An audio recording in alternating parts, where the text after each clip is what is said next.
Case 1.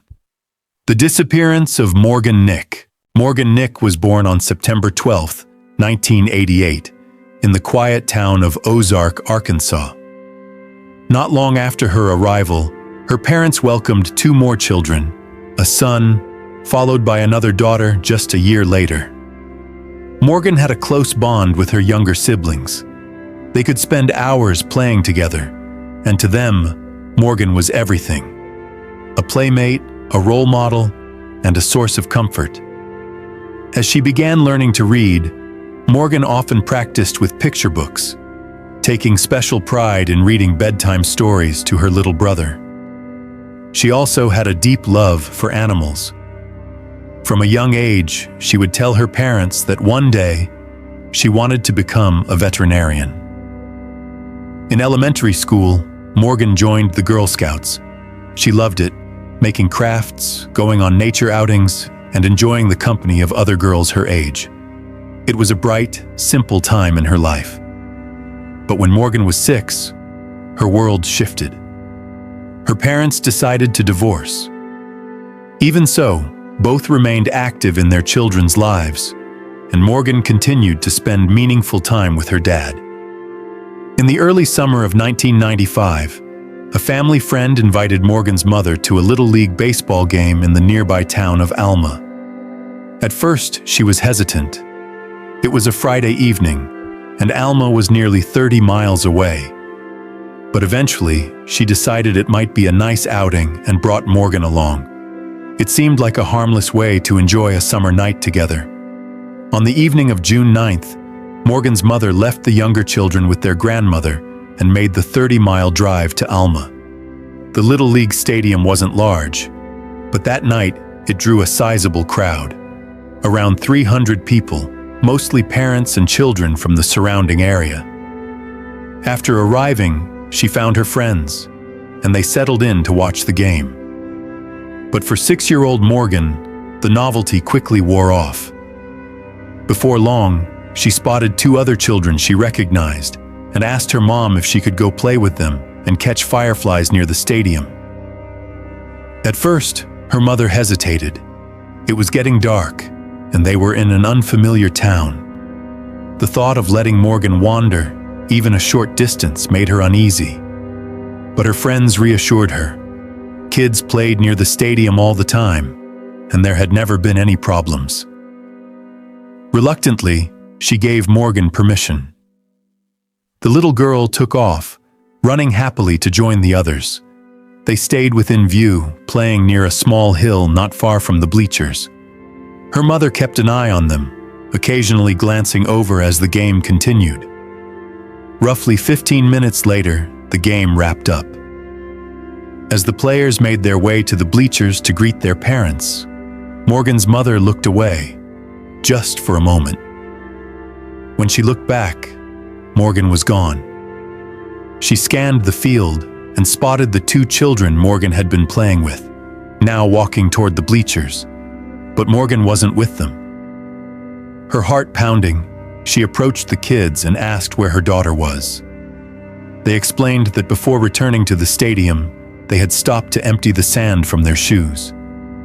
They'd gone to the parking lot, leaned against a nearby car, and shook out the sand. Morgan had been with them, standing behind the vehicle. When they finished and began walking back, Morgan was no longer there. They assumed she'd simply stayed behind to wait for her mom and didn't think much of it at the time. Morgan's mother rushed toward the parking lot, heading straight for her car, but there was no sign of her daughter. She looked inside, called out. Nothing. Panic began to set in. She went back to the kids, hoping they might remember something, anything, that could explain Morgan's disappearance. That's when they mentioned the man. While they were playing, they'd noticed a man standing near a red pickup truck in the parking lot. He seemed to be watching the stadium, occasionally glancing in their direction.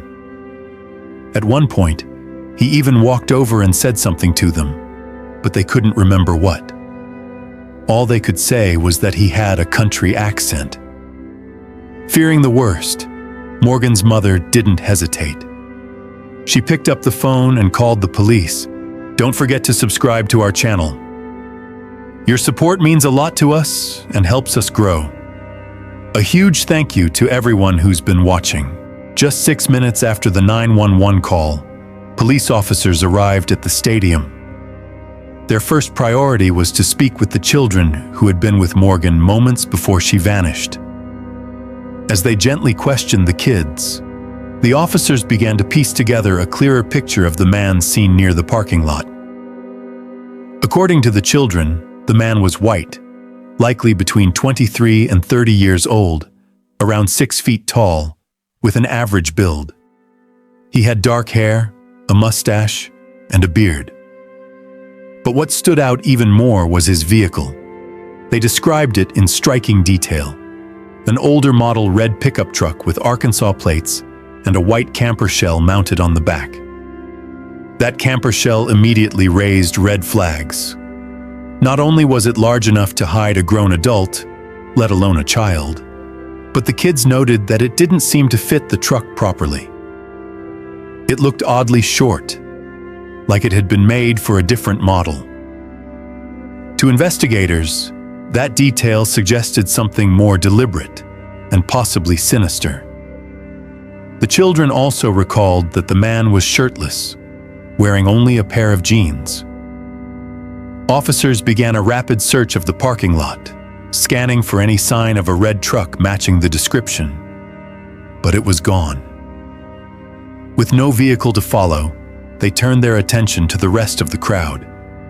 They moved through the remaining spectators, asking if anyone had noticed the man or seen anything out of the ordinary.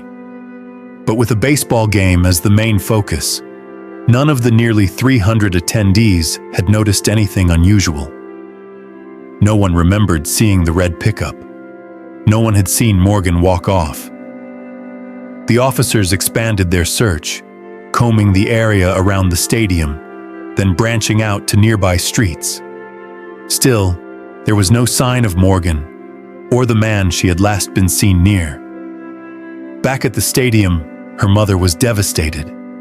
She couldn't bring herself to go home. That night, she stayed at the local fire station, unwilling to leave without answers. By the next morning, news of Morgan's disappearance had spread quickly. Dozens of volunteers came forward, eager to help. The FBI and Arkansas State Police joined the investigation, deploying helicopters for aerial searches. Investigators also worked with Morgan's friends to create a composite sketch of the man they believed might have taken her. In the days following Morgan's disappearance, investigators moved quickly to get the word out. The composite sketch of the unidentified man, along with photos of Morgan, was circulated throughout Alma and neighboring towns in the hope that someone might recognize him or come forward with new information. At first, authorities didn't rule out the possibility that Morgan had simply wandered off and gotten lost. But as the hours passed with no trace of her, that theory grew less likely.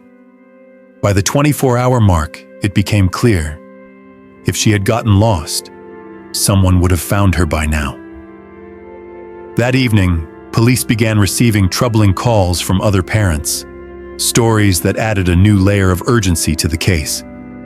One woman told officers that just hours before the baseball game, a man had attempted to lure her 4-year-old daughter into a red pickup truck near a local laundromat in Alma. The mother had stepped inside briefly, leaving her daughter just outside the building. When she returned, she spotted a man near the child, who quickly drove off in a red truck. Her description of the man matched the sketch almost exactly. Then, the day after Morgan vanished, another report came in. This time from Fort Smith, a nearby town. A witness described seeing a man trying to lure a 9-year-old girl into a public restroom. Thankfully, the girl got away unharmed. The suspect? He looked just like the man in the composite sketch. These reports painted a disturbing picture. Investigators began to consider that Morgan's abduction might not have been an isolated act, but part of a pattern. The suspect may have attempted similar crimes before. He might even have succeeded. Police doubled down on efforts to locate the red pickup truck described by the children and other witnesses. At the same time, they began running background checks on known sex offenders in surrounding towns and counties. Over the following weeks, hundreds of tips poured in. People called in possible sightings, names of suspicious individuals, and theories about the truck. Investigators followed up on each one, but time and again, the leads led nowhere. Either they couldn't establish a connection, or they were able to rule the person out entirely. Meanwhile, search teams combed the area around the stadium again and again, hoping for some kind of breakthrough. Investigators collected various discarded items, cigarette butts, drink bottles, scraps of material, anything that might hold a clue. All of it was sent off for DNA analysis, but none of it led to Morgan, and none of it definitively connected to the man in the sketch. As the search for Morgan intensified, one detail remained central to the investigation: the red pickup truck. Over the span of 2 weeks, police received nearly 250 calls from people across Arkansas and neighboring states, each reporting sightings of vehicles matching the description. But the lead quickly became a logistical nightmare. Red pickups were common across the region. Thousands of people owned similar models. Investigators worked tirelessly, following up on each tip and checking out truck owners one by one. Yet none of them had any verifiable link to Morgan's disappearance. Then, 2 weeks in, investigators received a call that reignited hope. A man in the town of Stuttgart, roughly a 3-hour drive from Alma, reported a disturbing incident. He told police he had been on his property when he caught a stranger trying to break into his car. The intruder ran when confronted, but not alone. The homeowner claimed the man was holding a little girl by the hand as he fled. Police showed him the composite sketch of the suspect in Morgan's case. The man said it looked like the person he'd seen. Even more compelling, he said the girl resembled Morgan. The response was immediate. Investigators launched a large-scale operation in Stuttgart, sealing off an area of about 10 square miles. Officers from multiple agencies were dispatched, joined by Morgan's parents, who raced to the town, hoping this was the break they'd been waiting for. Hundreds of volunteers joined the effort. Search teams canvassed streets, fields, and wooded areas. Helicopters scanned from above, and dogs were brought in to track scent trails using Morgan's clothing. The search lasted 16 hours, but in the end, there was nothing. No sign of the man, no trace of Morgan. As the dust settled, investigators began to question the witness's story. Something didn't add up. They administered 2 polygraph tests, both of which indicated deception. Under pressure, the man eventually confessed. He had fabricated most of the account. While he had in fact seen someone attempting to break into his car, he admitted he hadn't gotten a good look at the person, and there had never been a little girl. He was arrested for providing false information, a move that had cost law enforcement critical time and resources, not to mention raising the hopes of a grieving family. It's unclear what legal consequences he ultimately faced, but charges of this kind often carry serious penalties, including heavy fines or jail time. With the Stuttgart lead proven false, investigators found themselves back at square one. But giving up wasn't an option. To renew their efforts, they brought in 17 additional officers from across Arkansas, and the entire team began the painstaking task of resorting through every tip that continued to pour in. By that point, over 1,500 leads had been logged, but not one had brought them any closer to finding Morgan. Her parents refused to give up, though the months dragged on with no answers. As time passed, the sharp hope they had clung to began to dull under the weight of uncertainty. Roughly a year after Morgan disappeared, her mother took a step that would help shape the future for others. She founded a nonprofit organization dedicated to locating missing children. While her own search for Morgan remained front and center, she recognized that there were many other families living the same nightmare. With no new clues to pursue in her daughter's case, she began devoting her energy to helping others, raising awareness about how quickly and quietly a child could vanish. Meanwhile, the investigation remained active. Over the next several years, police continued chasing down tips and questioning potential suspects. Yet again and again, the trail went cold. In 2001, 6 years after Morgan's disappearance, the FBI released an age-progressed image of what she might look like as a preteen. That same year, several national television programs aired segments on Morgan's case, bringing renewed public attention. More tips followed, but most ended in frustration. One call, however, stood out. A tipster claimed that Morgan's body had been buried on private property in Boonville, a small town about an hour from Alma. What made this lead different was the level of detail. The caller shared specific information about the case that had never been released publicly. Investigators took it seriously. In early 2002, police obtained a search warrant for the Boonville property. Search dogs were brought in, and officers carefully dug through the land, scanning every inch for evidence. But once again, the search turned up nothing. No sign of Morgan, no answers. For nearly a decade, the investigation into Morgan Nick's disappearance remained cold. Then, in 2010, police received a new tip, this time pointing to a location in another state where Morgan's suspected abductor might have kept her.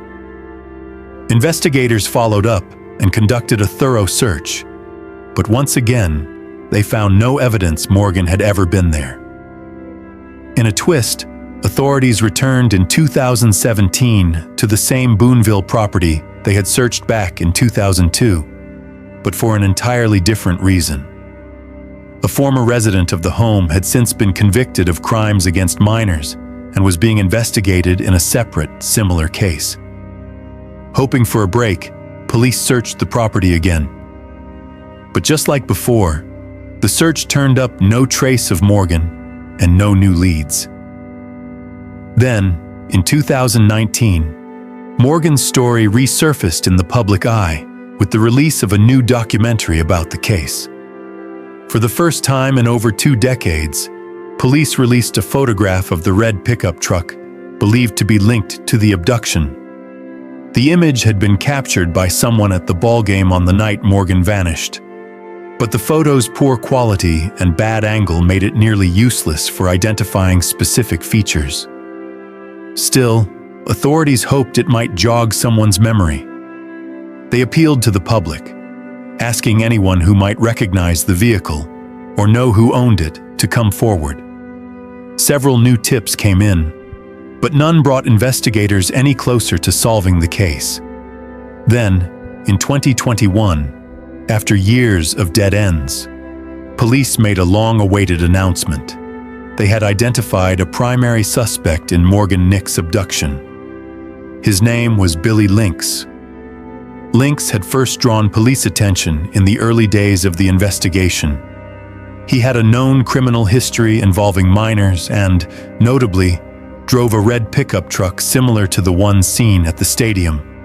Back in 1995, police had interviewed Lynx, searched his vehicle, and looked for any connection to Morgan's disappearance. But nothing substantial emerged. Investigators at the time felt he was being truthful and dismissed him, in part, because he was significantly older than the suspect described by Morgan's young friends. According to their accounts, the man near the red truck appeared to be in his 20s.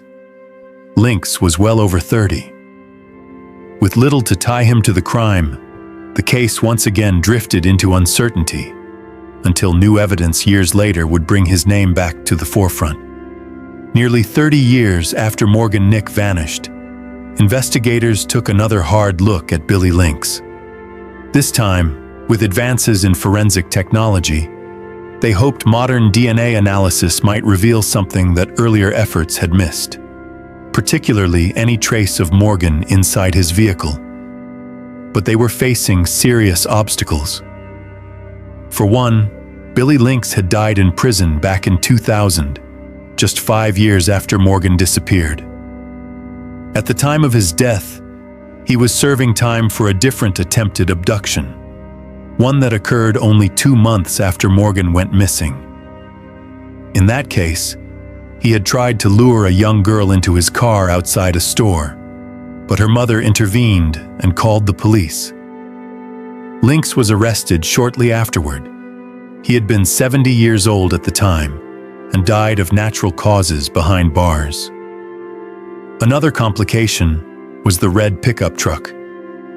Police had no idea what had happened to it in the decades since his arrest, or whether it even still existed. Determined, investigators began tracking the truck's chain of ownership.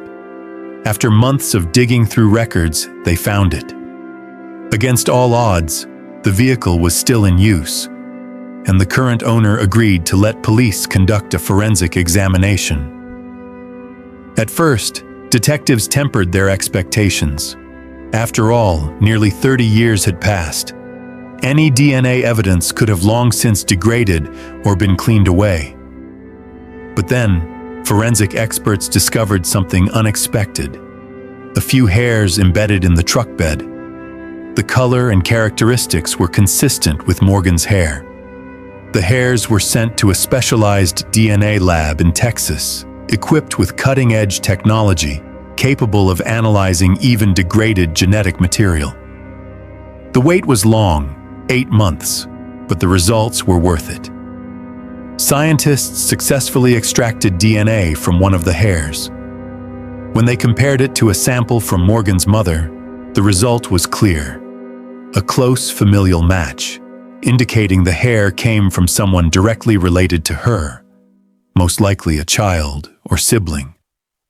Morgan's mother confirmed she had never met Billy Links. She'd never seen his truck, and no other member of Morgan's immediate family had any reason to be in that vehicle. To detectives, that could only mean one thing: Morgan Nick had been in that truck. On October 1st, 2024, nearly 3 decades after Morgan Nick vanished from that Little League field in Alma, police held a long-awaited press conference. They formally named Billy Links as the man responsible for her abduction, and stated publicly that they had no doubt about his involvement. Investigators now believe that Morgan likely died within days of being taken. Though they've reached a conclusion about who committed the crime, the question of where her remains are remains unanswered. With no confession and the suspect long deceased, finding her final resting place may be an impossible task. Still, detectives aren't giving up. The case may be officially considered solved, but the search continues. Authorities say they will keep looking for Morgan's remains and follow any new leads that might emerge. They're also expanding their investigation into Billy Links himself. Given his attempted abductions shortly after Morgan disappeared, and the fact that he was 70 years old at the time, investigators suspect there could be many more crimes in his past. His age suggests that Morgan's case may not have been his first. Links had also served in the military during World War II, a detail that detectives believe may have given him skills he later used to conceal his crimes. Morgan Nick's disappearance became one of the most widely known child abduction cases in Arkansas history. As a lasting tribute, The state renamed its version of the Amber Alert system Morgan Alert, honoring the little girl whose case helped reshape how missing children are searched for.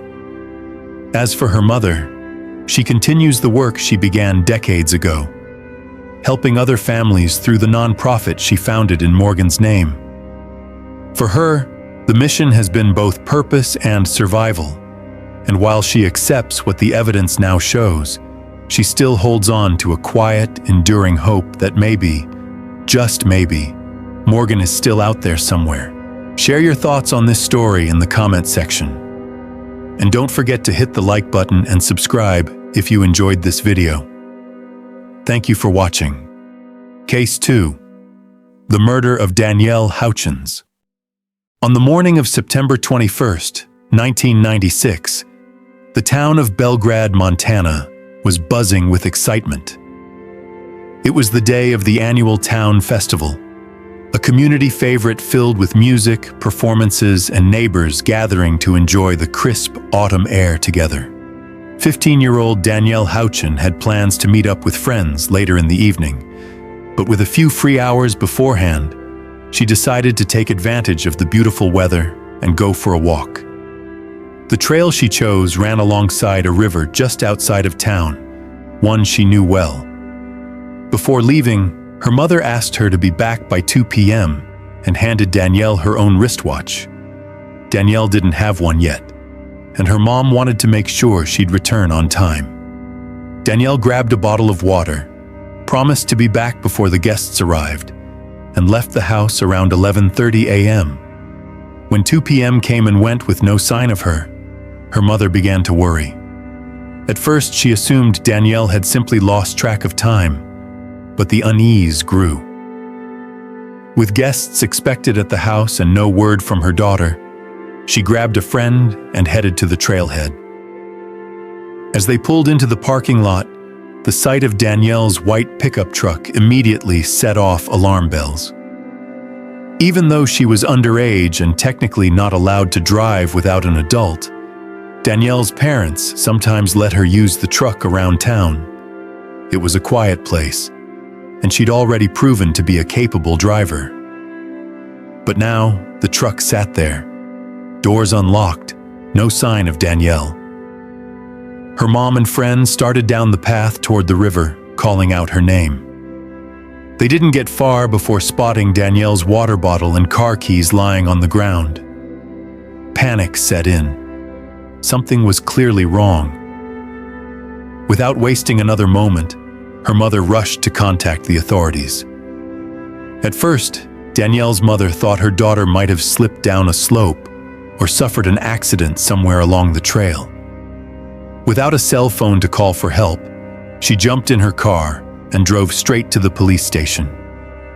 About an hour later, search teams began arriving at the trailhead. Rescue crews scoured the area, working methodically along the path, through the surrounding woods, and along the riverbank. But there was no sign of Danielle. As night fell and temperatures dropped to near freezing, the official search was paused until morning. Danielle's family, though, couldn't bring themselves to stop. Refusing to go home, they kept searching through the night. Friends and neighbors joined in, forming small groups and spreading out across the wooded terrain to cover as much ground as possible. One of those groups included a man and his 2 sons, close friends of Danielle's younger sister. The 3 of them headed into the forested area near the river, flashlights in hand. Just a few hundred yards from the parking lot, something in the water caught their eye. They moved closer and aimed their lights toward the river's edge. What they saw stopped them cold. Danielle's body was lying in the shallows, barely submerged in a few feet of water near the shore. The man knew immediately she was gone. He sprinted back to his car and drove off to report what he had found. On the way, he ran into Danielle's father and delivered the devastating news himself. Police soon arrived at the scene and took control of the area. Danielle's body was sent to medical examiners for a full evaluation, though it would take several days for the results. In the meantime, the county sheriff made a public statement. It looked like a tragic accident. There were no obvious injuries, no clear signs of foul play, and the initial assumption was that Danielle had somehow slipped and drowned. Her family was heartbroken and deeply skeptical. Danielle had grown up in the outdoors. She knew the trail, knew the river, and was anything but careless in nature. Her parents couldn't make sense of how someone with her experience could drown in such shallow water. Still, despite their concerns, the sheriff stood by his statement and declined to open a formal investigation. Don't forget to subscribe to our channel. Your support means a lot to us and helps us grow. A huge thank you to everyone who's been watching. Everything shifted when the medical examiner's report finally came in. Danielle's body, it turned out, told a very different story from what the sheriff had initially suggested. The examiners documented multiple bruises and scratches, injuries that looked like defensive wounds. It appeared Danielle had fought back. They also noted her underwear had been pulled down, raising immediate red flags. The findings made it increasingly difficult to believe this was just an accident. Further examination revealed something even more disturbing. Danielle had been sexually assaulted. Forensic analysts found a biological sample on her underwear, belonging to an unknown male. While the cause of death was confirmed to be drowning, the circumstances suggested something far more sinister. The pathologists believed someone had likely held Danielle underwater. They also noticed a curious detail: her mother's wristwatch, which Danielle had been wearing when she left that morning, had slid up to her elbow. The examiners theorized that she may have been dragged by the arms, and the watch had shifted as she was pulled toward the river. Despite these troubling details, the official manner of death was still listed as undetermined. The examiners agreed Danielle had drowned, and they strongly suspected foul play, but they couldn't gather enough conclusive evidence to legally classify it as a homicide. As a result, authorities didn't open a full criminal investigation. Police maintained their position. They didn't yet know what had really happened to Danielle. Still, they didn't completely close the case. Investigators pressed on, hoping to uncover more information. Forensic experts continued analyzing the evidence and found 4 hairs on Danielle's underwear, again from an unidentified male. The hairs appeared to be from an arm, and a partial DNA profile was successfully extracted. But at the time, the FBI's national DNA database hadn't been established, so there was no way to match it to anyone. One thing was clear: both the semen and the hairs belonged to the same person. Investigators returned to the riverbank where Danielle's body had been found and discovered a single man's boot print in the dirt. It was unclear whether it was connected to the case, but they documented it and started questioning people who might be linked. Unfortunately, with only a partial DNA sample to work from, they couldn't even attempt a comparison. None of the suspects they interviewed could be definitively tied to the crime scene. What many people didn't realize at the time, perhaps most disturbingly, was that significant details about Danielle's case had been kept from the public. Even her own family had been left in the dark. For a long time, they didn't know that Danielle had been sexually assaulted. From their perspective, it simply looked like the police were still trying to piece things together. Despite the sheriff's insistence that her death was accidental or unclear, some officers quietly questioned why the case hadn't been reclassified as a homicide and investigated more aggressively. Among those officers was Cindy Botek. She had only recently joined the police force, just days before Danielle's disappearance, but she became involved in the investigation almost immediately. From the start, Botek believed they were looking at a murder. Still new to the department, she didn't have the authority to challenge her superiors or push for a deeper probe. All she could do was take part in the limited work that was allowed and keep wondering what really happened that afternoon by the river. One theory she considered was that Danielle may have known her attacker, someone from town, possibly a neighbor or even a friend. Botek spoke with Danielle's parents, hoping for any clue, but they couldn't think of anyone who might want to hurt their daughter. Danielle had no known conflicts with classmates, no enemies in the community. Nothing stood out. In the months following her death, the case stalled. Police continued interviewing people, considering possible suspects, but with no formal homicide investigation underway, progress was minimal. The lack of momentum was deeply frustrating to several officers, including Botek, who couldn't understand why the case wasn't being treated more seriously. To them, it was clear. Danielle had been attacked, and if no one was looking for the person who did it, then there was a good chance that person was still living quietly among them. A few years after Danielle's death, investigators tried again to push the case forward. They submitted the partial DNA sample recovered from her body to the FBI's database, hoping advances in technology or newly added profiles might produce a match. But once again, nothing came back. In the time since Danielle's murder, her family had slowly begun to uncover more of the truth, details that had never been shared with them in the early days of the investigation. It was only later that they learned she had been sexually assaulted. The revelation was devastating, not just because of the horror of what had happened, but because it confirmed their worst fear. The sheriff had failed them. From day one, he had declined to treat the case as a homicide, and worse, he had withheld crucial information from the family.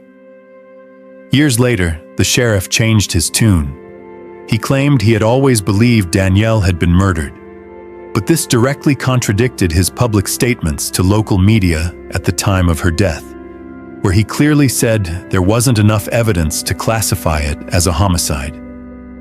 Danielle's parents remembered him saying the same thing to them in private, which only deepened their sense of betrayal.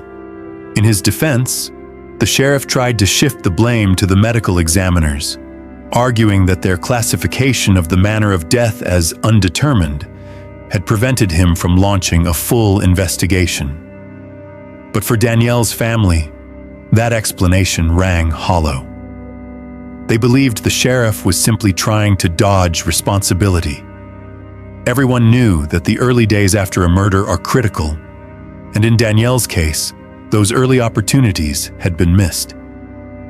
A thorough investigation might have made the difference, but that window had long since closed, and with each passing year, the chances of solving the case grew slimmer. Still, the Houchin family refused to give up. Danielle's parents continued to push for justice, but every effort seemed to hit a dead end. Eventually, her younger sister stepped up, determined to carry the fight forward. She began speaking out in interviews, contacting investigators, and doing everything she could to make sure the case wasn't forgotten. And that one day, Danielle's killer would finally be found. In 2019, more than 2 decades after Danielle's death, her family finally succeeded in getting the investigation reopened. It was a long overdue step, but one that brought little immediate progress. The partial DNA sample was once again run through the FBI's national database, still with no matches. Revisiting the original list of suspects also led nowhere. With no new evidence and few leads to chase, the case once again stalled. Then, in 2021, there was a shift. A new sheriff took over the local department, and with him came a renewed sense of purpose. He had joined the force just days before Danielle disappeared, and had carried the weight of the case with him ever since. Like several officers back then, He had always believed her death was no accident. Now, for the first time, he had the authority to act on that belief, but the challenges were enormous. The trail was cold, and outside of the partial DNA sample recovered from Danielle's clothing, there was little to go on. Realizing the case needed fresh eyes and modern tools, the sheriff enlisted the help of two outside experts, a retired investigator from California turned private detective, and a DNA specialist with expertise in forensic genealogy. Their focus was narrow but critical: identify the source of the hair and biological material found on Danielle's underwear. They sent the evidence to a lab in California known for cutting-edge DNA analysis. Then, they waited for answers. In August 2023, while the testing was underway, Danielle's case was officially reclassified as a homicide. Nearly 27 years after her death, authorities finally acknowledged what her family had known all along. In early 2024, just a few months after the homicide reclassification, the lab in California reached out with an update. While they still hadn't identified the person behind the DNA sample, they had made a significant breakthrough. They had successfully extracted a complete DNA profile. It was a major step forward, offering investigators something they had never had in over 2 decades: a full genetic fingerprint of the likely perpetrator.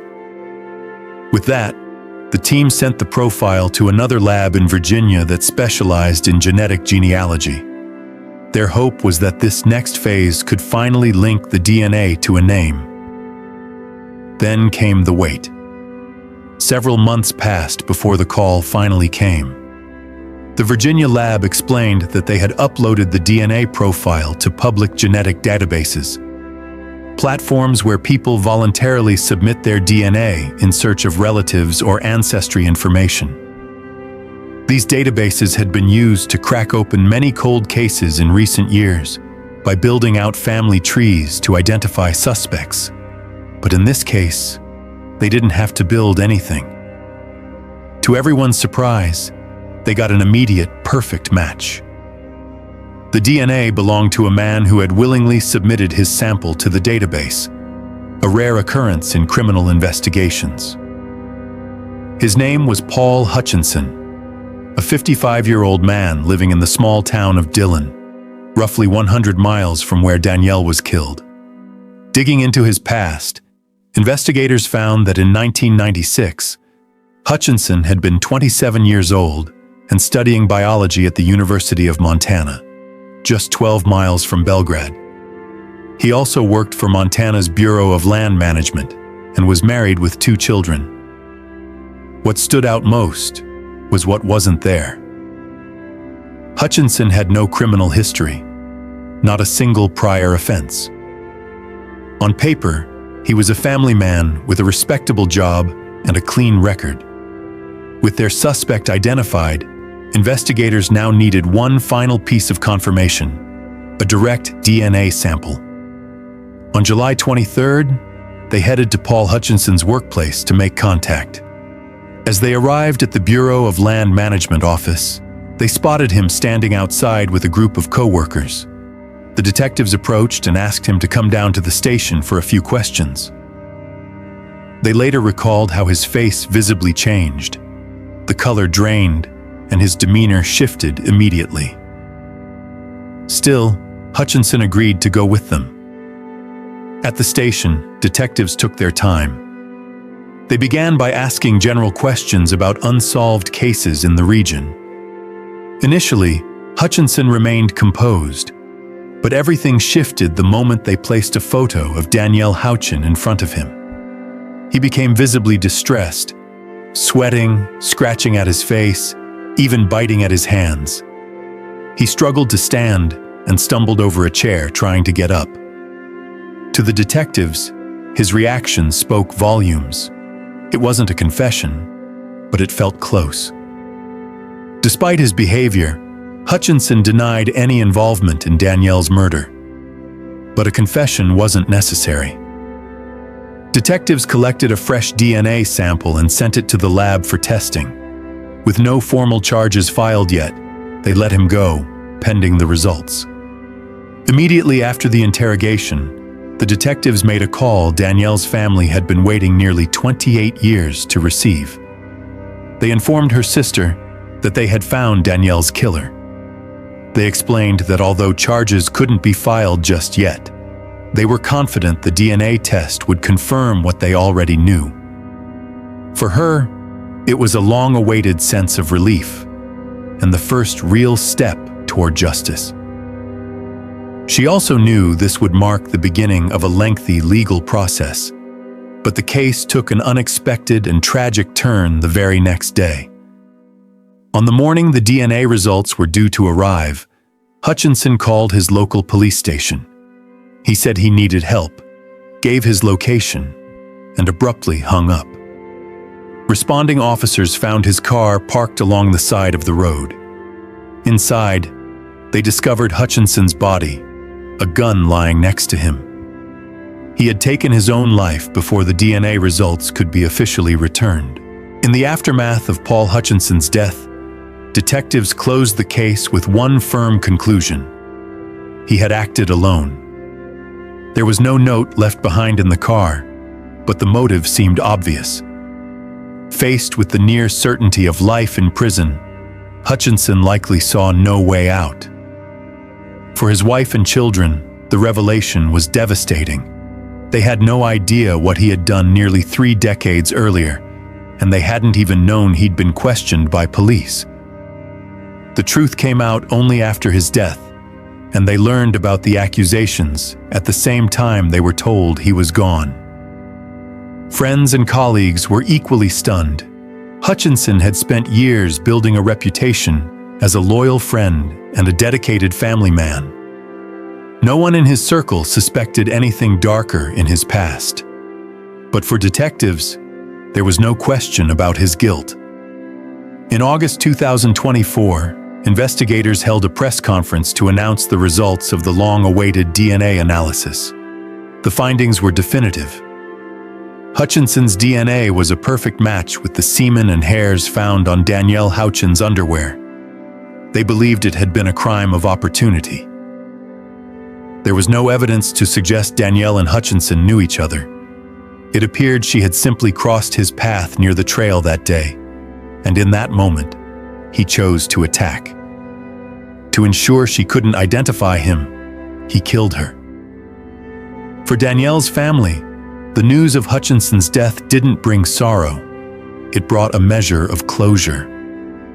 While he would never stand trial or serve a prison sentence, what troubled them more was knowing he had lived freely for nearly 30 years. He had started a family, built a career, and lived in peace, while they had endured years of unanswered questions and grief. They couldn't help but wonder, if the case had been taken seriously from the beginning, could justice have come decades earlier?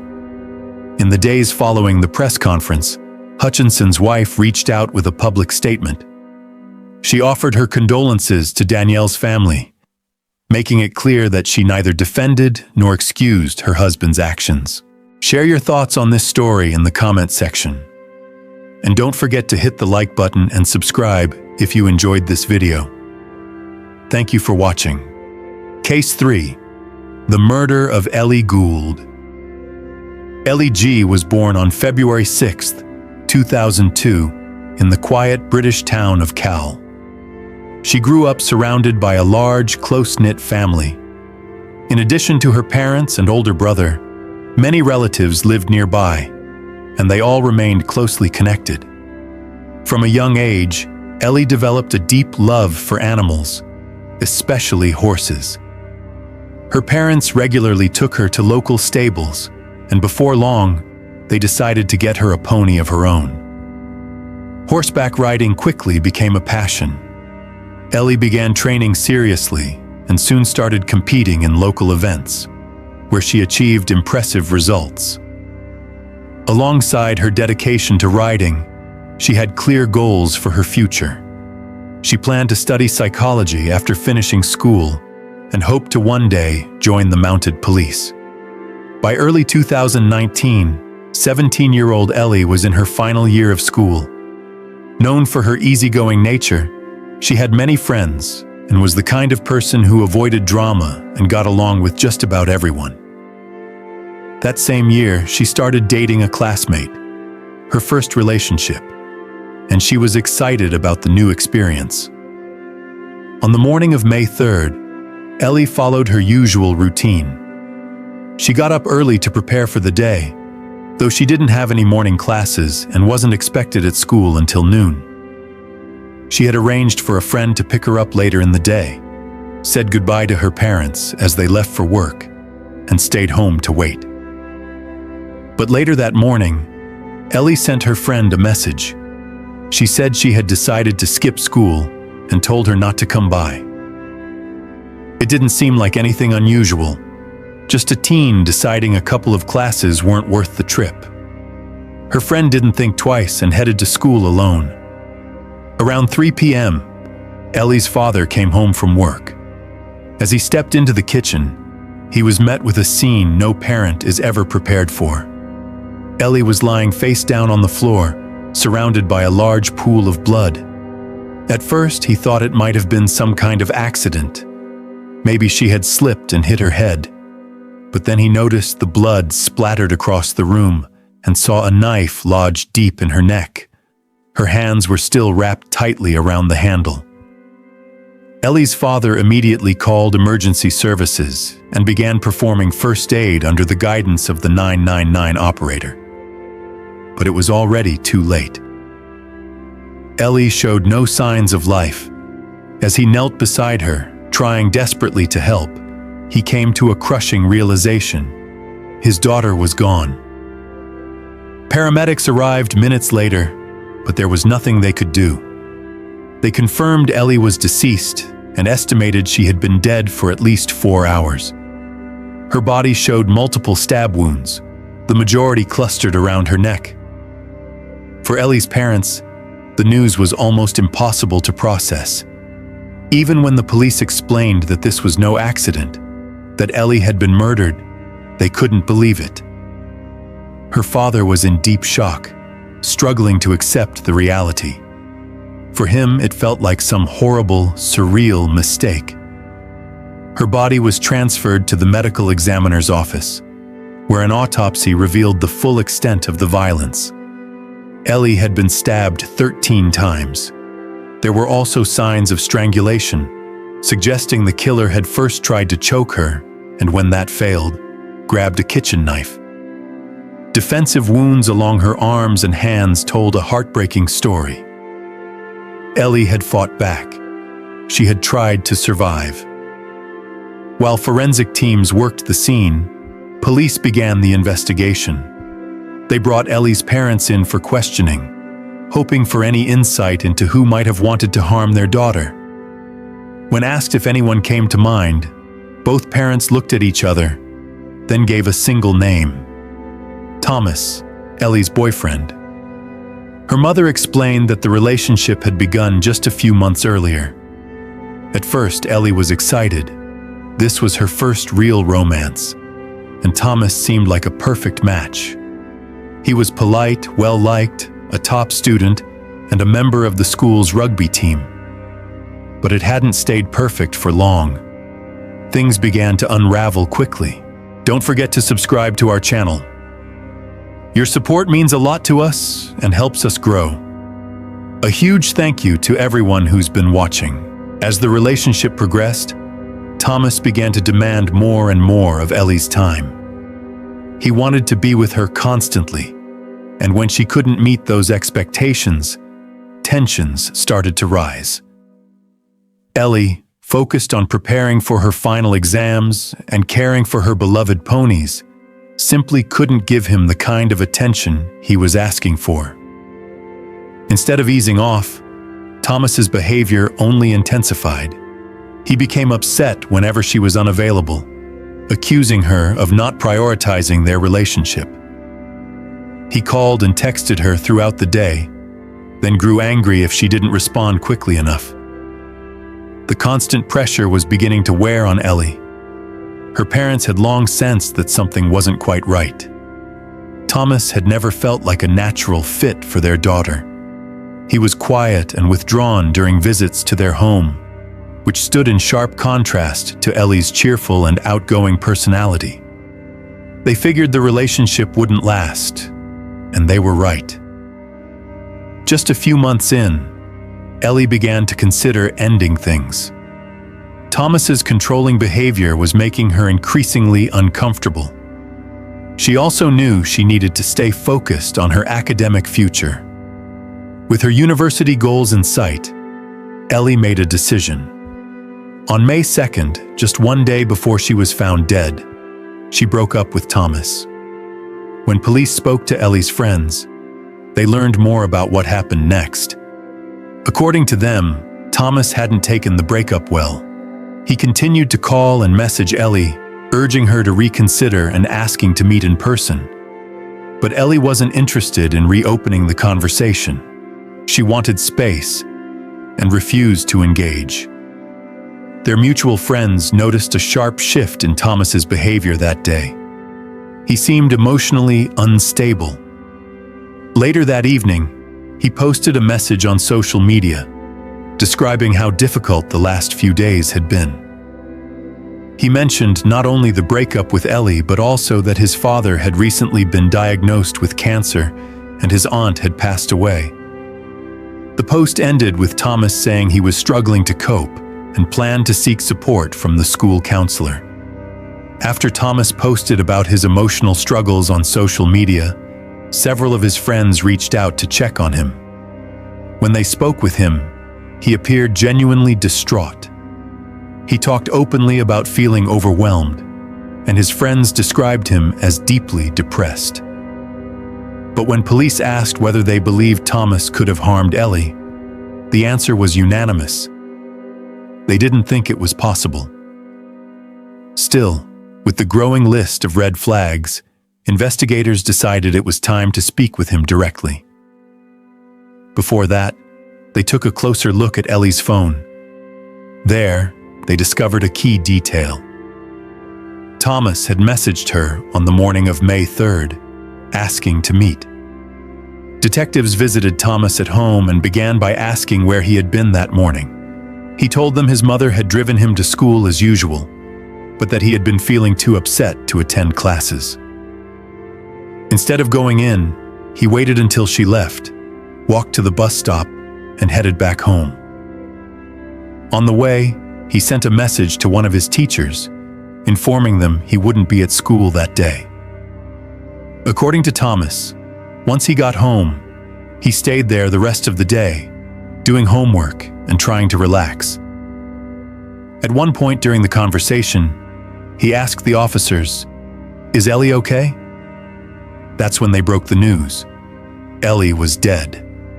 Following that interview, investigators went to speak with Thomas's mother, and that's when the story started to unravel.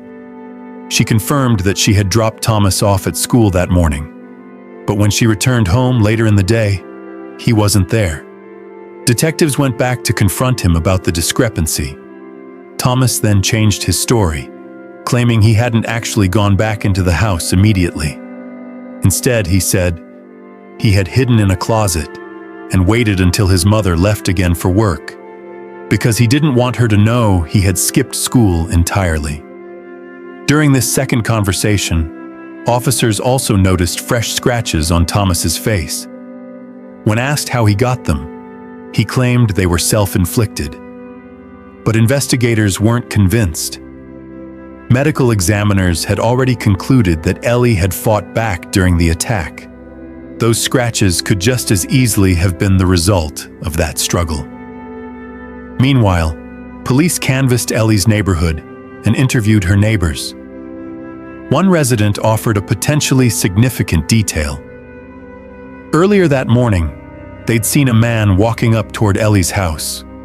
Unfortunately, the witness was too far away to see the man's face or clearly identify him. All they could provide was a rough description of what the man had been wearing. To verify Thomas's alibi, investigators turned to the GPS data from his phone. At first, The location records confirmed part of his story. After leaving school, his phone did reconnect to his home Wi-Fi. But what detectives uncovered next sharply contradicted everything else he had claimed. At exactly 10:50 a.m., Thomas's phone disconnected from the home network and began moving toward Ellie's neighborhood. Just 3 minutes later, it pinged near her house, where it stayed for roughly an hour. At 11:51 a.m., the phone began heading back toward his home, reconnecting to the Wi-Fi within minutes of arrival. The timeline raised serious doubts. Walking between the two villages would have taken far longer. It would have been impossible for Thomas to cover that distance on foot in just 3 minutes. Investigators suspected he had been driving. They reviewed local surveillance footage along the route and quickly spotted a silver Ford Focus registered to Thomas's parents. The vehicle's movements lined up perfectly with the location data from Thomas's phone. Detectives concluded he must have been behind the wheel. CCTV footage also captured the same car, leaving his house once again later that day, then returning just 18 minutes later.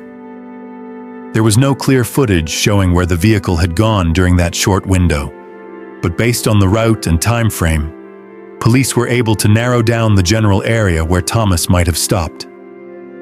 It appeared he had only stayed in one spot for about a minute, just enough time, they suspected, to discard evidence. Their instincts were right. While searching a wooded area nearby, officers discovered a trash bag hidden in the brush. Inside were blood-stained rags and an apron. With mounting evidence, police secured a search warrant for Thomas's home. When asked to hand over the clothes he had worn that morning, Thomas told officers he had already put them in the washing machine. Detectives seized the clothing and his shoes and sent everything to the lab for forensic analysis. Despite his attempts to clean them, blood traces were found on nearly every item. Technicians were able to extract a viable DNA sample from the stains. The results confirmed it. The blood belonged to Ellie. It matched not only what was found on Thomas's clothing, but also the blood on the rags recovered from the woods. Moreover, Thomas's outfit matched the description given by Ellie's neighbor, the man they had seen outside her home that morning. Taken together, the GPS data, surveillance footage, forensic evidence, and eyewitness account painted a clear and damning picture of what likely happened that day. According to investigators, the evidence pointed to a carefully premeditated murder. After Thomas's mother dropped him off at school that morning, he didn't go to class. Instead, he took a bus back home, hid in a closet, and waited for his mother to leave for work. Once the house was empty, he took the family's silver Ford Focus and drove to Ellie's home. It appeared Ellie had let him in, possibly thinking he just wanted to talk. The two ended up in the kitchen, and that's where things turned violent. The medical examiner's report revealed that Thomas had first attempted to strangle Ellie, likely during a heated confrontation, which is when he received the scratches found on his face. When that failed, he grabbed a kitchen knife and stabbed her 13 times.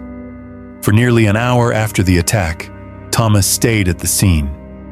He tried to clean up the blood with rags, leaving smudges across the kitchen. He washed his sneakers in the sink, where forensic teams later found traces of blood, and used a kitchen apron to wipe the knife clean, likely in an attempt to erase fingerprints.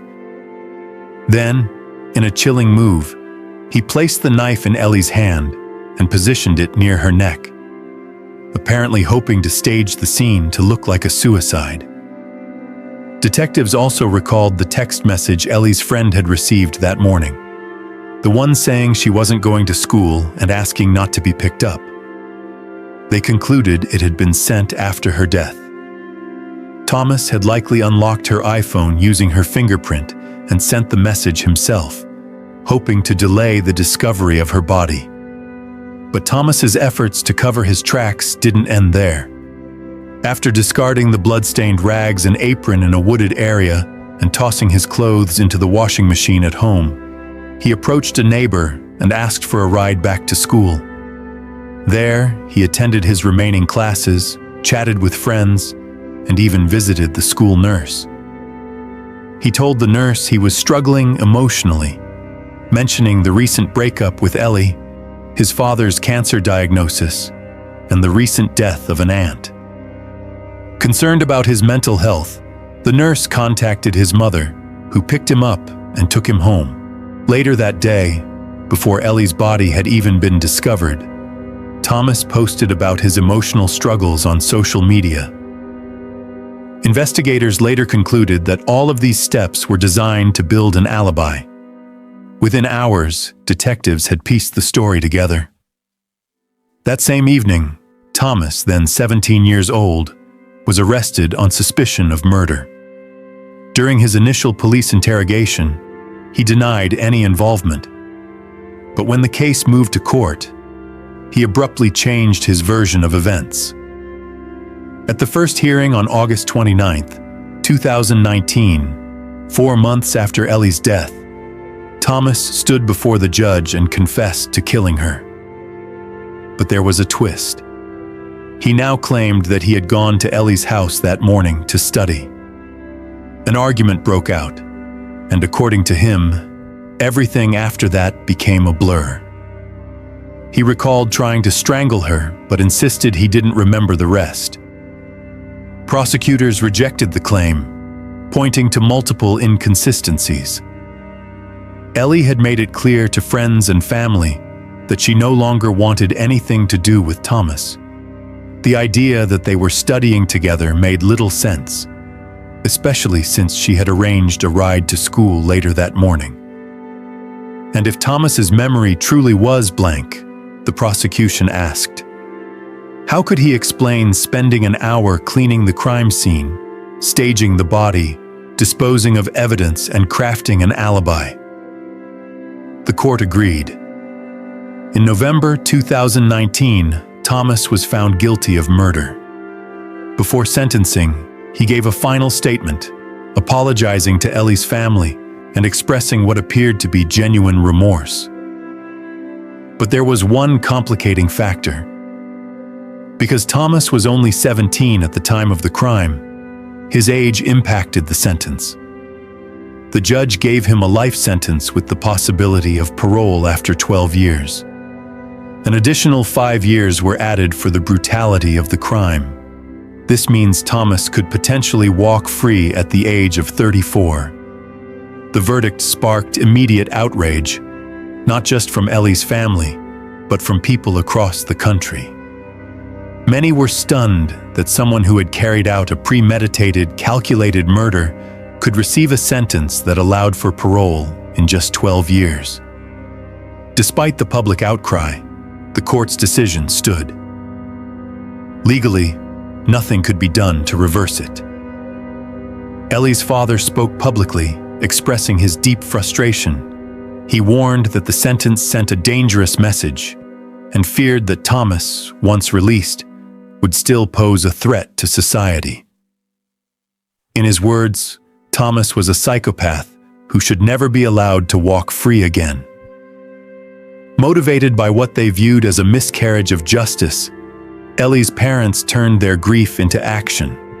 They spent the following years campaigning to change the law and ensure that other families wouldn't have to face the same outcome. Their efforts paid off. In 2021, lawmakers passed Ellie's Law, legislation that gave courts the authority to sentence juvenile murderers to up to 27 years in prison without the possibility of parole. But there was one painful limitation. The law would not apply retroactively. Thomas had been sentenced under the previous legal framework, and his case remained unaffected. The only additional measure Ellie's parents were able to secure was a condition requiring Thomas to undergo long-term psychological therapy following his release, an effort, however limited, to prevent him from committing further harm. In the years since, Ellie's family has honored her memory in ways that reflect who she was. They've organized community events where local children are invited to ride Ellie's horses, a gesture her mother says brings a small measure of comfort. For a girl whose greatest joy was horseback riding, it's a fitting tribute to a life taken far too soon. Share your thoughts on this story in the comment section. And don't forget to hit the like button and subscribe if you enjoyed this video. Thank you for watching. Case 4. The disappearance and murder of Melissa Wolfenberger. Melissa Wolfenberger was born on September 9, 1977, in the small town of Locust Grove, Georgia. The youngest in her family, she was doted on from the start. Her older sister, 7 years her senior, helped their mother care for her, and over the years, the two grew incredibly close. In high school, Melissa met a boy named Christopher. They stayed together after graduation and eventually got married. The couple settled in a quiet suburb outside Atlanta, where Christopher found work at a glass manufacturing plant. Not long after the move, Melissa became pregnant. First came a daughter, then a son. By 1998, 21-year-old Melissa was a full-time mom, staying home with the kids. She was young, but content with her growing family. She still tried to visit her parents and sister as often as she could, but the distance and the demands of 2 small children made it difficult. That year, they planned to spend Christmas together. On Thanksgiving, Melissa called her mom to ask for something special, an old photo of her grandfather. Her mother found the perfect one, pulled it from the family albums, and waited excitedly for Melissa and the kids to arrive. But Christmas came and went, and Melissa never showed up. At first, her parents were surprised. They had planned the visit for weeks. Still, they figured she might just be overwhelmed.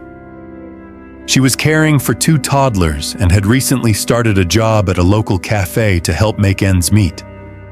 Christopher's income wasn't enough to cover everything. Reaching her wasn't easy. Melissa didn't have a home phone, and cell phones were still uncommon. She usually called from her in-laws' house, but since Thanksgiving, she hadn't been in touch at all. Her parents waited, but when Melissa didn't call on her mother's birthday, the worry set in. They decided to drive to Atlanta and check on her. What they found left them stunned. Melissa and Christopher's house was completely empty. Neighbors told them the family had moved out right after Christmas, but no one knew where they had gone. The sudden move made no sense. Melissa would never just disappear without a word. Eventually, her parents reached out to Christopher's family. Through them, they finally got in contact with Christopher. But instead of answers, they were met with even more questions. Christopher claimed that Melissa had left him back in December, and that he hadn't seen her since. According to him, she had decided to move to California and start a new life, leaving both him and their 2 young children behind. Melissa's parents didn't buy it. They couldn't imagine her walking away from her 1- and 2-year-old children. And if she had truly moved away, surely she would have called, written, or visited. But she never did. Despite their doubts, Christopher stuck to his story. Melissa's parents pressed for answers but got nowhere. They returned home, frustrated and unsure of what to do, except that they weren't giving up. Over the following months, they tried everything they could to find Melissa. They contacted friends, extended family, and anyone who might have seen or heard from her. But there was nothing. It was as if she had vanished. Then, in the spring of 1999, Melissa's mother saw a chilling news report. Atlanta police had discovered a human head in a bag soaked in bleach in a wooded area. A few days later, more bags were found, 4 in total, each containing human remains. What caught her attention was the location. The discovery site was near Christopher's old workplace. She feared the worst, that the remains might be Melissa's. But police later confirmed that the head belonged to a missing man from a separate cold case. By early 2000, with still no sign of their daughter, Melissa's parents decided it was time to get the police involved. But even then, progress stalled. Detectives interviewed Christopher and concluded that Melissa had probably left her family voluntarily. Since there was no evidence of foul play, they decided not to pursue the case further. Melissa's parents disagreed. They didn't believe she had just walked away. In fact, as time passed, they became more certain that something terrible had happened and that Christopher was involved. They knew the couple had been having serious problems. Melissa had told them about the abuse. Christopher had hit her on several occasions, and she had left him before, taking the kids and staying with her parents. But each time he apologized, promised to change, and convinced her to come back. That history made his story even more suspicious. If he had always tried to win her back, why hadn't he done anything this time? He hadn't called her parents, hadn't gone to the police, and made no attempt to track her down. There was something else that didn't add up. According to Christopher, Melissa hadn't taken a single thing with her. No clothes, no jewelry, not even her ID. Don't forget to subscribe to our channel. Your support means a lot to us and helps us grow. A huge thank you to everyone who's been watching. It didn't make sense. But without support from the police, Melissa's parents were left to search for answers on their own. For years, there was still no trace of Melissa. Then, in 2003, everything changed in the most unexpected way. Police were reinvestigating the cold case murder of a woman killed in 1977. The case had gone unsolved for 26 years, but new DNA testing helped detectives identify the killer. It was Carl Patton, Melissa's father, and that was only the beginning. After his arrest, Carl offered police a deal. He agreed to confess to 3 additional murders in exchange for full immunity for his wife, who had helped him cover up the crimes. Melissa's mother eventually agreed to testify against her husband and was granted immunity as part of the arrangement. According to their confessions, the killings began in December 1977. A woman named Mary, who was close to Carl, offered him $115,000 to kill her husband. Her motive? He was cheating on her, and she had taken out a life insurance policy on him. Carl accepted. He enlisted a friend to help carry out the murder. But when they went after the man, his lover was with him. So they killed her too. They dumped the woman's body in a river and placed the man's body in his car on train tracks, trying to make it look like an accident. A month later, Carl told his wife that his accomplice had started talking, sharing details of the murder with his girlfriend. Carl said they needed to be dealt with as well. He invited the couple to his home, killed them both, and, with his wife's help, disposed of the bodies in a river. She also helped clean up the crime scene and the van used to move the bodies. Later, Carl confessed to a 5th murder, committed 5 years earlier. Once again, Mary had offered him money. This time, it was to kill her first husband. Carl agreed. With 5 murders now tied to him, detectives naturally began to wonder, could he have also killed Melissa? But Carl was adamant. He said he would never harm his daughter and had nothing to do with her disappearance. Investigators looked into it, and surprisingly, they began to believe him. At first, they had only suspected Carl of 1 killing, yet he willingly confessed to 4 more. He said he was consumed by guilt, and that remorse had driven him to come clean. Then Carl made a surprising request. He asked to speak to the lead detective who had cracked the case. When they met, Carl told him, You managed to catch me, so maybe you can find my daughter." The detective was intrigued. Here was a man who had admitted to 5 murders, now pleading for help to solve his daughter's disappearance. The detective agreed. He began reviewing the limited information in Melissa's case.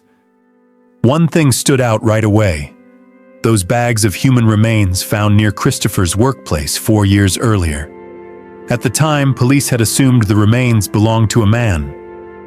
But the detective learned that assumption had never been confirmed. No forensic testing had been done. It was simply a guess, based on how decomposed the remains were. He ordered a DNA test.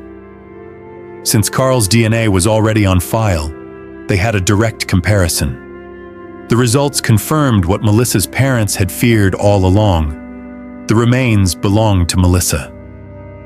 Following the breakthrough, police confirmed what Melissa's family had feared for years. She wasn't missing. She had been dead for some time. Her case was officially reclassified as a homicide. According to the medical examiner, Melissa's body had been dismembered using a reciprocating electric saw. Strangely, her torso was never found. Investigators searched the wooded area where her remains were discovered, but the torso never turned up. Still, they uncovered a promising lead. They began looking more closely at Christopher. When they interviewed his former employer at the glass factory, they learned he had been fired around the time Melissa vanished, allegedly for stealing an electric saw, the same kind used to dismember her body. Melissa's mother also told detectives about the abuse her daughter had endured. Christopher had a history of violence. He also had a criminal record. Then came another red flag. Not long after Melissa's death, Christopher changed his name, for no apparent reason. All signs pointed to him, but police still lacked hard evidence. They brought him in for questioning multiple times. He stuck to his original story, but changed details with each retelling. At one point, he said Melissa had run off with a lover. Later, he claimed she wanted to disappear to sell fake IDs. Another disturbing fact surfaced. After moving out, Christopher left his children with his parents and largely disappeared from their lives. He visited occasionally, but the kids didn't even recognize him as their father. Despite all this, nothing pointed definitively to murder. Detectives needed physical evidence. They obtained a warrant to search the house where Melissa had lived. Given the nature of the crime, they believed the murder likely happened there. They hoped to find traces of blood or anything that tied Christopher to the scene. Forensic experts combed through the home, collecting samples from floors and surfaces. But the technology at the time wasn't advanced enough. No useful evidence was found. The materials were stored in an evidence warehouse, in case future technology could one day reveal more. Detectives kept pushing. They tried to get Christopher to talk. They chased down every lead they could find. Nothing stuck. Once again, the case went cold and stayed that way for years. Meanwhile, Melissa's father, Carl Patton, was convicted and sentenced to 5 life terms, plus 20 years for the 5 murders he confessed to. Mary, the woman who paid him for 2 of those killings, had died in the late 80s. She was never charged. Melissa's mother and sister never gave up. They kept the case in the media, stayed in contact with detectives, and continued pushing for answers. But progress never came. The case remained cold until 2017. Melissa's mother never gave up hope. That year, she attended an event where true crime enthusiasts gathered to discuss cold cases and share leads. Among the attendees was crime analyst Cheryl McCollum. Melissa's mother approached her and shared her daughter's story. Then she added something that stopped Cheryl in her tracks. "My husband committed 5 murders, and I helped him." That single sentence pulled Cheryl into the case. After the event, she began digging deeper. She interviewed Melissa's family, reviewed the case, and even kept in touch with Melissa's father, who was serving a life sentence. What struck Cheryl most was how a man who had killed 5 people seemed more concerned that his daughter's murder might never be solved. Over the next few years, Cheryl gathered everything she could find. The deeper she went, the more one name kept rising to the top: Melissa's husband, Christopher. There was no direct evidence tying him to the crime, but the circumstantial evidence was overwhelming. He had a known history of domestic abuse. He never tried to find Melissa after she disappeared. He moved on with his life as if nothing had happened. He was fired for allegedly stealing an electric saw, the same kind used to dismember Melissa's body. He changed his name shortly after her death, and he abandoned their children.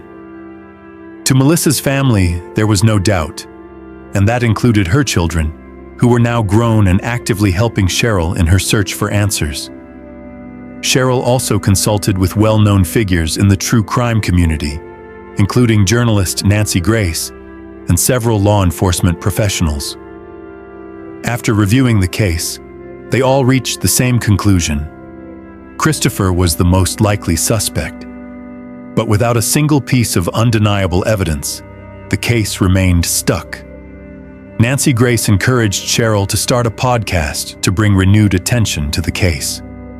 Publicity, she said, could be a game changer, especially if it reached someone who didn't realize the importance of what they knew. Cheryl took the advice. In 2023, she launched her podcast, releasing the first episode focused on Melissa's story. She followed up with multiple episodes, featuring Melissa's mother, sister, and other relatives. Cheryl laid out the timeline, the facts, and the evidence, but for a while, nothing happened.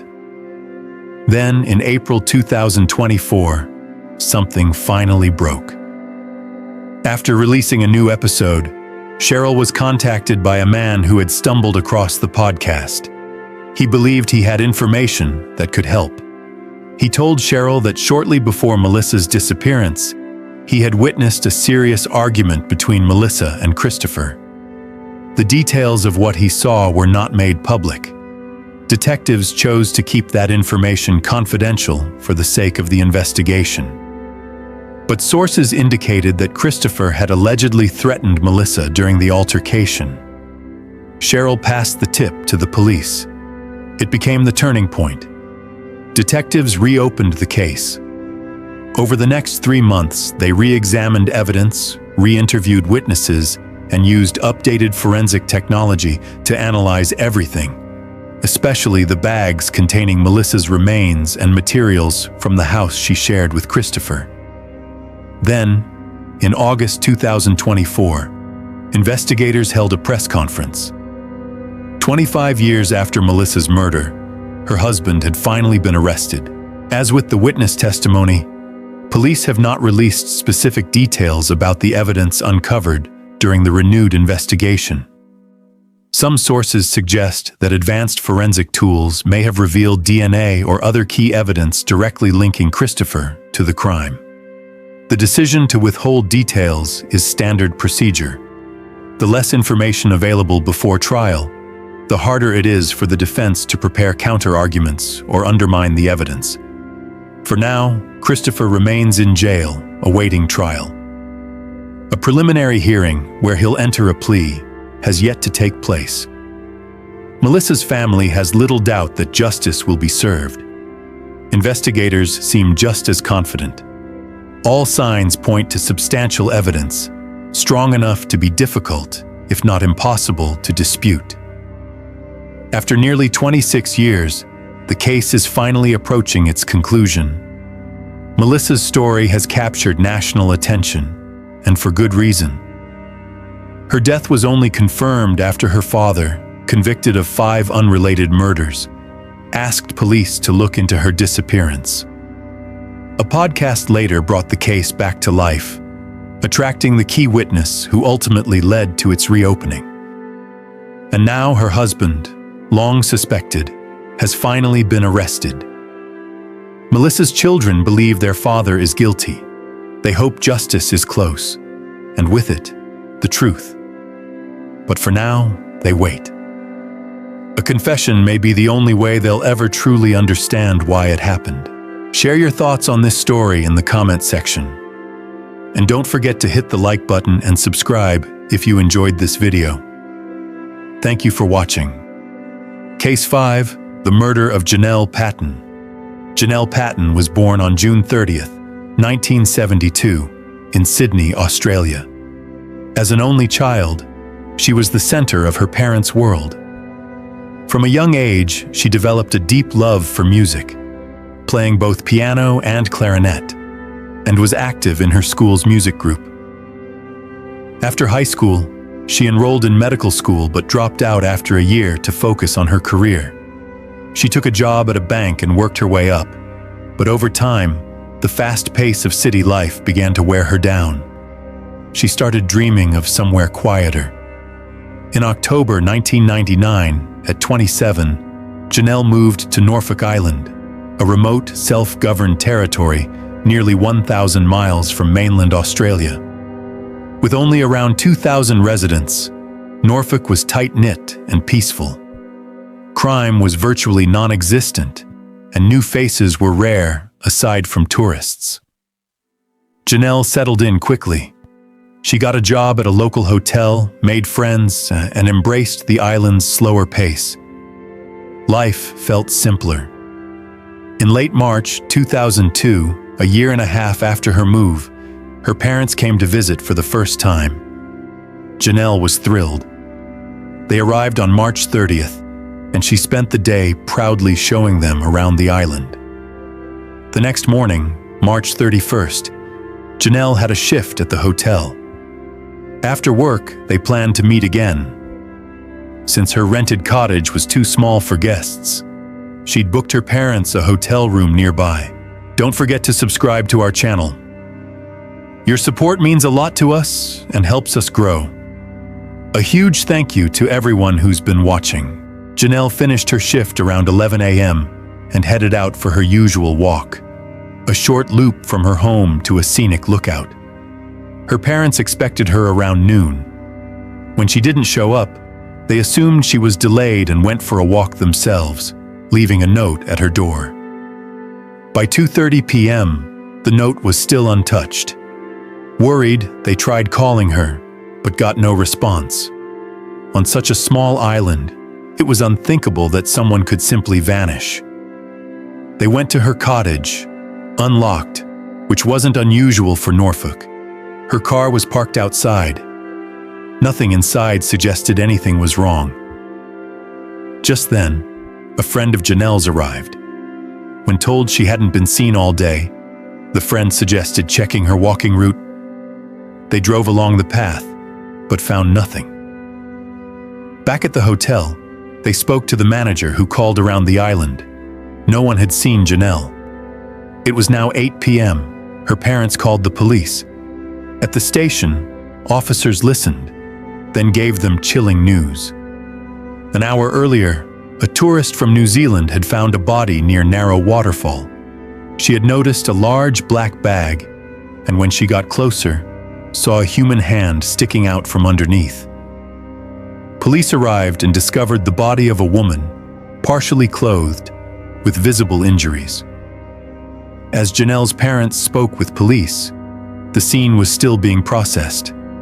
Officers feared the victim might be Janelle, but didn't want her parents to see the body. Instead, they contacted Janelle's neighbor, the woman who rented her the cottage, and asked her to come to the scene. When she arrived, she took one look and confirmed the worst.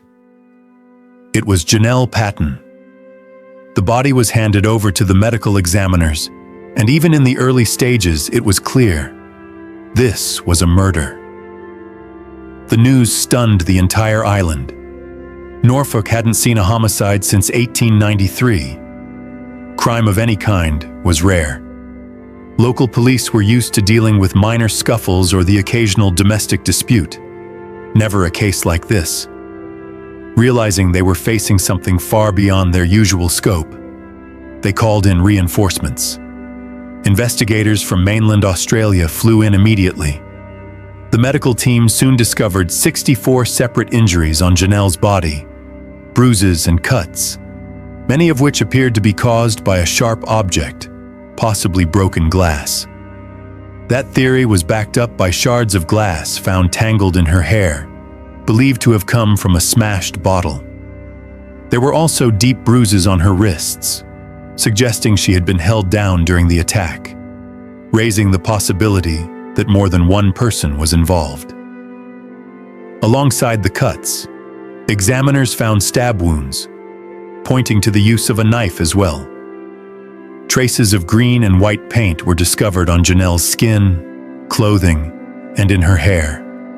Forensic experts believed these particles might have come from the attacker or from their vehicle, possibly transferred during the disposal of her body.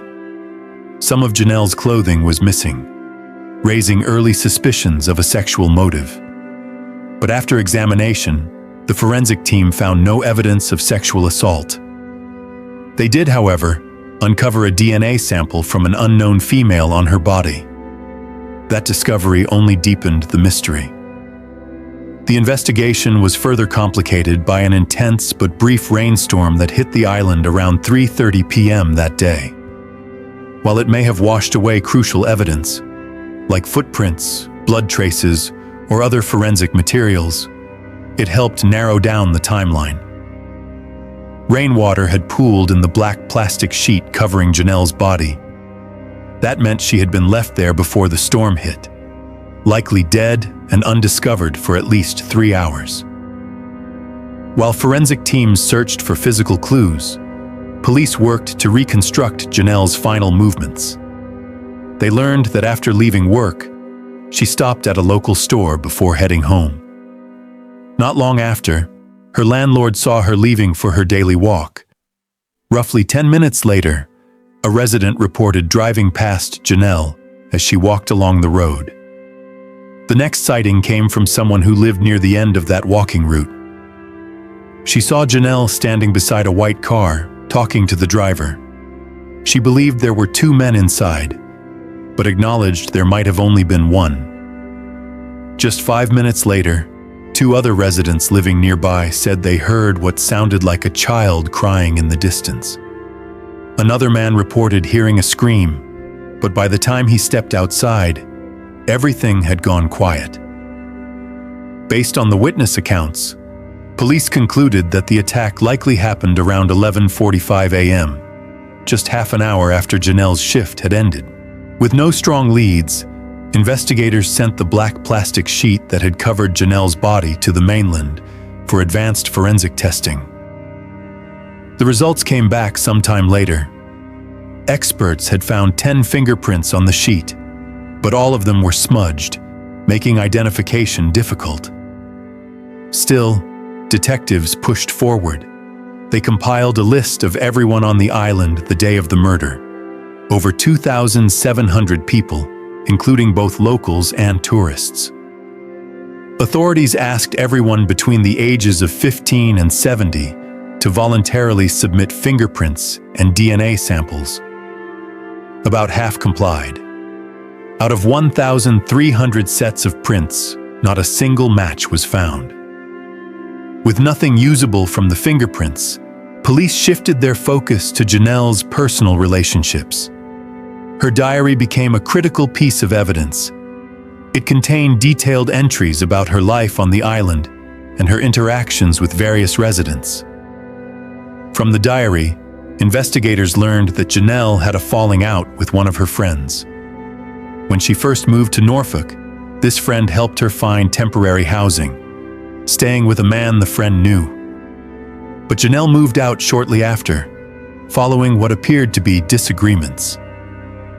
That man later raised red flags. Several witnesses recalled him threatening Janelle publicly. After her body was found, He reportedly asked someone to lie and provide a false alibi for the day of the murder. His motive wasn't clear, but police uncovered one key detail. He was secretly involved in a relationship with the same woman who had helped Janelle find housing, despite the fact that she was married with children. Janelle had written about the affair in her diary, and investigators speculated that the couple may have wanted to keep her quiet. Both the man and the woman agreed to submit fingerprints. Neither matched the ones found on the plastic sheet. Police also searched their homes and vehicles, but found no evidence connecting them to the crime. Another man, someone Janelle had dated for 9 months, was also investigated. But once again, nothing linked him to the murder. Janelle's diary named several other individuals with whom she had tense or complicated relationships. All of them provided fingerprints and DNA. None were a match. At one point, detectives even considered the unthinkable: Janelle's own parents. After all, the murder occurred just 1 day after they arrived on the island. But that theory went nowhere. Months passed. Police re-examined old evidence, chased down new leads, and broadened their search. But every path led to a dead end. Eventually, they issued a $300,000 reward for any information that could help solve the case. Still, no tip brought them any closer to finding Janelle's killer. 2 years later, investigators reopened the case and took another look at the fingerprint samples collected from both locals and tourists. This time, they expanded their pool to include prints from suspects involved in other recent investigations on the island. Since all the fingerprints had been stored on paper, analysts had to go through them manually, one by one. The process was slow, but eventually, a breakthrough came. A suspect's fingerprints matched 2 of the smudged prints found on the black plastic tarp that had been used to wrap Janelle's body. That suspect was 26-year-old Glenn McNeil. Back in 2002, not long after Janelle's murder, police had questioned McNeil in connection with a home invasion. He wasn't arrested, but his fingerprints had been taken and filed away with the case. Police quickly learned more. In 2002, McNeil had owned a white Honda, the same kind of car a witness reported seeing near Janelle just minutes before her death. Even more suspicious, McNeil had left Norfolk Island not long after the murder. Originally from New Zealand, he had moved to Norfolk in 2000 with his wife and worked as a chef. But around the time of the murder, his marriage ended and he moved off the island. By the time police identified him as a suspect, he was living in New Zealand with a new wife and 2 children, making him difficult to reach. Still, detectives had reason to believe he hadn't taken his car with him when he left. They began searching for the white Honda, hoping it might hold valuable evidence. Eventually, they found it. The car had been abandoned and was now overgrown with weeds on a property near McNeil's former home. Police seized the vehicle and got a warrant to search the house where he had once lived. Forensic experts combed through both. Inside the car, they discovered white and green paint particles, an exact match to the microscopic traces found on Janelle's body. They also found glass shards, which matched others recovered from his home. An expert was brought in to analyze the materials. He confirmed that the glass shards from the car, the house, and those found on Janelle's clothes and body were all from the same product and had been manufactured at the same time. One shard even showed part of an engraved label. It turned out to be from a wine bottle, further linking all the glass fragments to the same source. In the backyard of McNeil's old house, police discovered a black tarp identical to the one used to wrap Janelle. In the trunk of his car, they found several human hairs and biological traces. Unfortunately, the evidence had degraded over time. No DNA could be extracted from the samples. Still, detectives didn't give up. They sent the hairs to a US lab equipped with the most advanced forensic technology available. But the process stalled. Overwhelmed with cases, the first lab couldn't prioritize the samples. Eventually, one of the lead detectives flew to the US personally to deliver them to another lab. And finally, in early 2006, the results came in. The hairs were a match. They belonged to Janelle. With the evidence in place, police secured an arrest warrant and traveled to New Zealand to take Glenn McNeil into custody.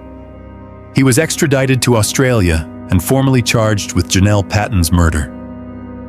During his first police interrogation, Glenn McNeil stunned detectives by immediately confessing.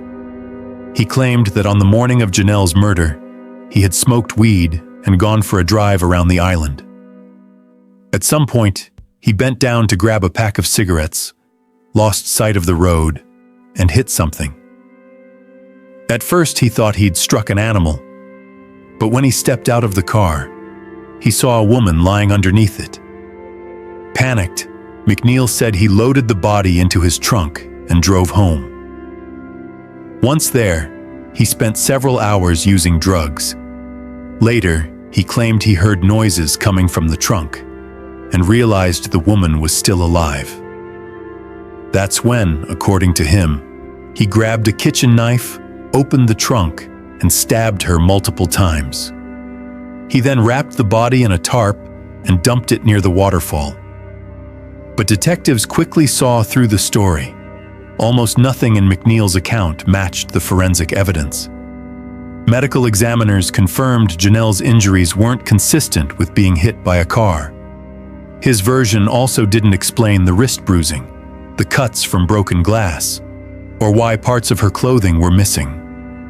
And if he had stabbed her in the trunk, there would have been blood. But forensics found none. Detectives challenged him on the inconsistencies, hoping he'd come clean. But McNeil stuck to his story. The case went to trial in mid-2006. It was held on Norfolk Island, with jurors selected from the local community. At the first hearing, McNeil changed course entirely. He denied any involvement and even claimed he couldn't remember making a confession at all, blaming the memory gap on supposed mental health problems, though he offered no medical evidence to support it. By then, investigators had uncovered something else. They anticipated McNeil's defense team would point to one troubling piece of evidence: the presence of female DNA on Janelle's body.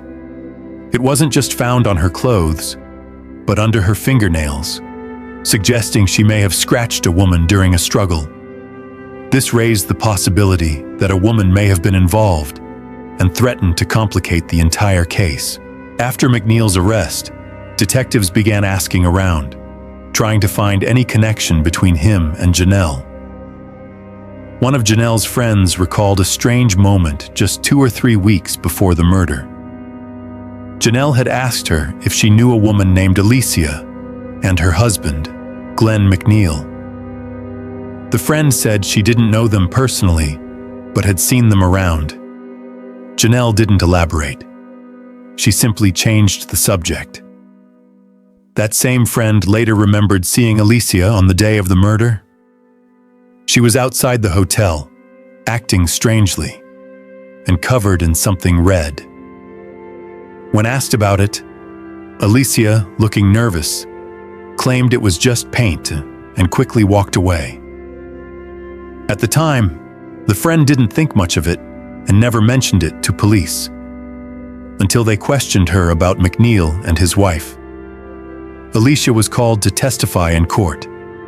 She denied any involvement in the murder. It's still unclear whether police ever compared her DNA to the female sample found on Janelle's body. Oddly, the same friend later changed her testimony entirely, claiming that a religious cult of 6 people was responsible for Janelle's death. The revelation threw her earlier statements into question and left investigators unsure what to believe. As for McNeil, he continued to deny any involvement, maintaining that he had no memory of confessing. But in the end, the jury wasn't convinced. On March 9, 2007, Glenn McNeil was found guilty of Janelle Patton's murder and sentenced to 24 years in prison. Even after the conviction, many continued to question whether Glenn McNeil was truly the person responsible for Janelle Patton's murder. The most persistent theory, based on witness statements and the nature of her injuries, was that he didn't act alone. Some believed he either killed Janelle with someone else or helped cover up a crime committed by another person. Years after the trial, McNeil unexpectedly came forward with a new version of events. He now claimed he knew who had really killed Janelle. According to this story, it was a man who had been selling him drugs. McNeil said that on the morning of the murder, he was at home when the dealer and his wife showed up. The man told him there was a body in the trunk and ordered McNeil to get rid of it, threatening to harm both him and his wife if he refused. Fearing for his life, McNeil claimed he did as he was told. He moved the body into his own car, wrapped it in a tarp, and dumped it near the waterfall. He also said he wore medical gloves while handling the body. But detectives were quick to point out a key inconsistency. McNeil's fingerprints were found on the tarp, something that shouldn't have been possible if he'd worn gloves. He claimed to have buried the gloves in his yard, but when police searched the area, they found nothing. McNeil even named the man he accused. The man was known to police as a suspected drug dealer, and phone records showed regular contact between them. But investigators concluded that those calls only confirmed a buyer-seller relationship, nothing more. In the years that followed, more theories emerged. Some were wildly speculative and contradictory. One rumor circulated by media outlets even suggested Janelle was working as a police informant, and that her murder was a targeted hit. But no solid evidence ever backed that claim or any of the others. On February 1st, 2024, Glenn McNeil was released from prison early and deported to New Zealand. He remains under supervision while on probation, but legally, he's a free man. To this day, McNeil continues to insist that others were responsible for Janelle's death. Whether he'll change his story again remains to be seen. Until then, the case, though officially closed, still leaves behind more questions than answers. Share your thoughts on this story in the comment section. And don't forget to hit the like button and subscribe if you enjoyed this video. Thank you for watching.